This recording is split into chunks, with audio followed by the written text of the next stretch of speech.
Perhaps we'll look at 6. It's fun to put in the coup de 6, isn't it? Usually as a sort of decoration, but you can use it in all sorts of different ways, really.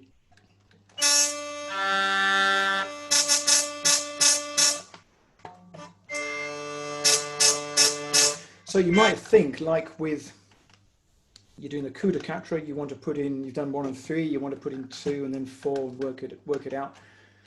Actually, it's much easier to not say, right, we've got dividing into 6, we're playing 1 and 4, 1 4, 1 4 now with the new numbering. 2 and 3, let's put in 2, let's put in 3.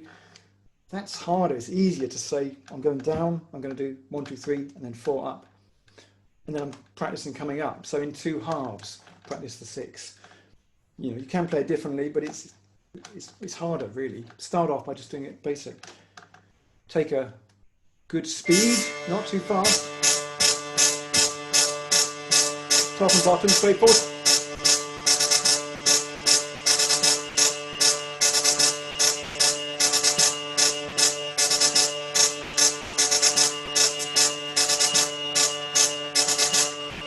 So you don't want to rush it.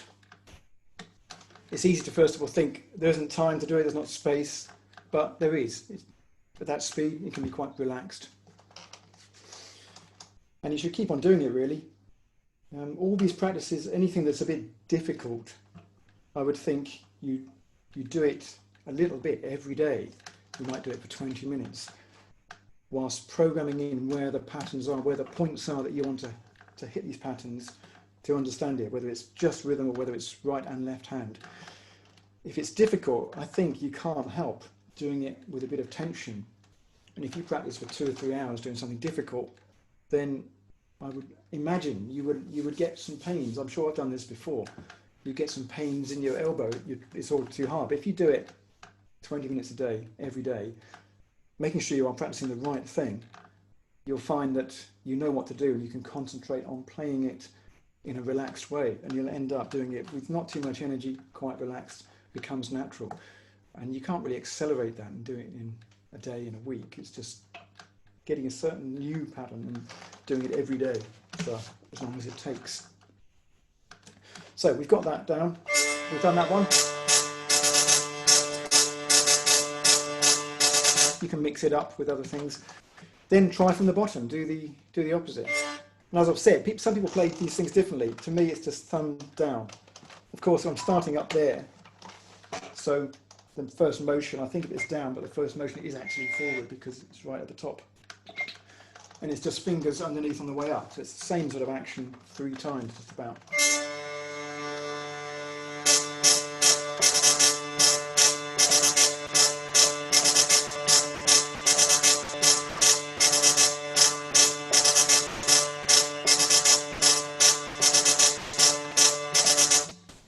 So we're aiming for every buzz sounding the same, crisp and clear, equal.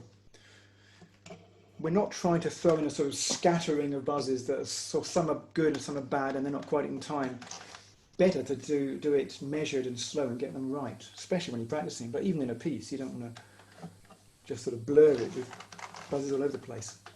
I'm playing from up here, sort of up the plane of the instrument, thumb. Like that.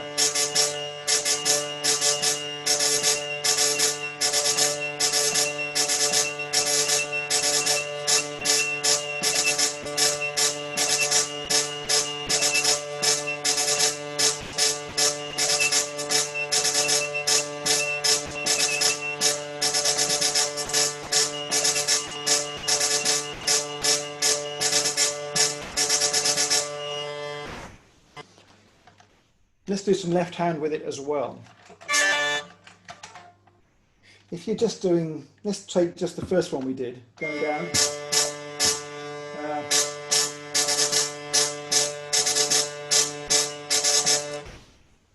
If we played a note per buzz,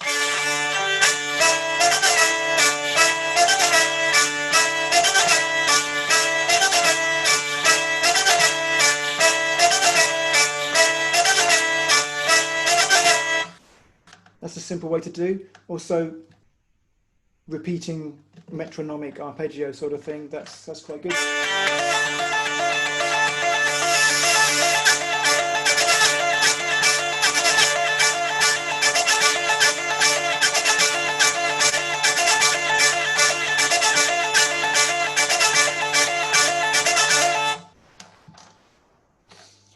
If you've done that, then let's try with the coming up as well.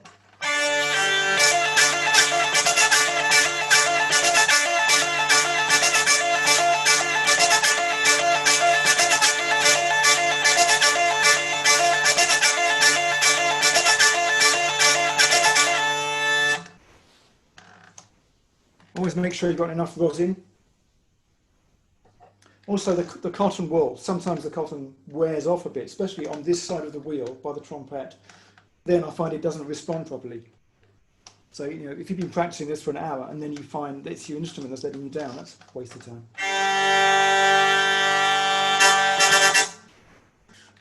In fact, even if you put so much rosin that the melody is a little bit scratchy, it'll still help the trumpet practice. So let's work out a pattern involves both. Let's say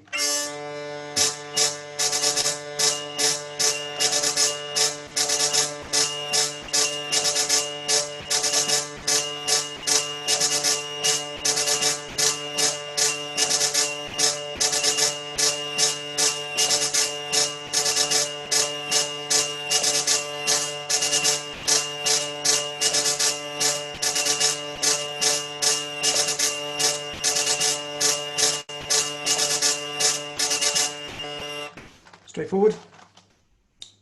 Now let's do that one with, say, I feel like doing the whole repeating arpeggio.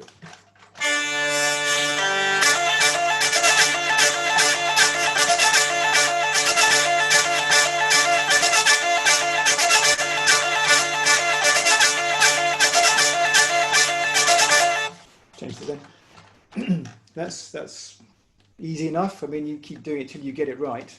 Keep doing these things, and when you've got it, you start introducing something else a little bit more difficult. But that's very little brain power on the left hand. It's just repeating. We could keep the same thing going. In fact, for our own interest, we might want to move up and down a bit on the left hand. It doesn't take much thought, just moving the whole position. Let's try that. Then it's more musical.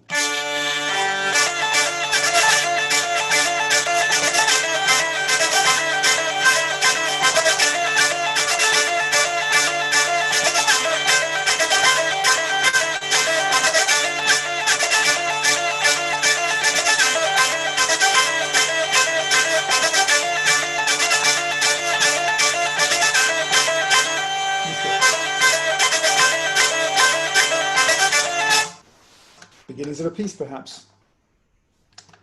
How about we double that cycle and we throw in the whole 6 now? Once you've got used to down and up, perhaps you can put in the whole thing together. So it would be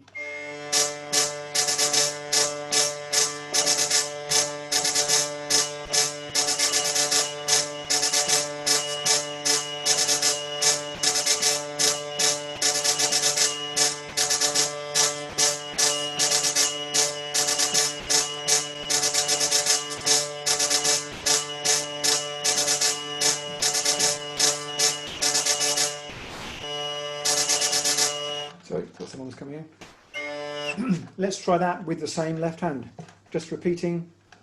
In fact, I think I will keep moving up and down a little bit. If you've just got that, I'd just keep the same left hand all repeating exactly. But if that's okay, start moving it up and down, make it more musical, introducing one bit at a time.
Okay, once you've got that one, what else could you do with the 6? Of course, it's related to the 3. You could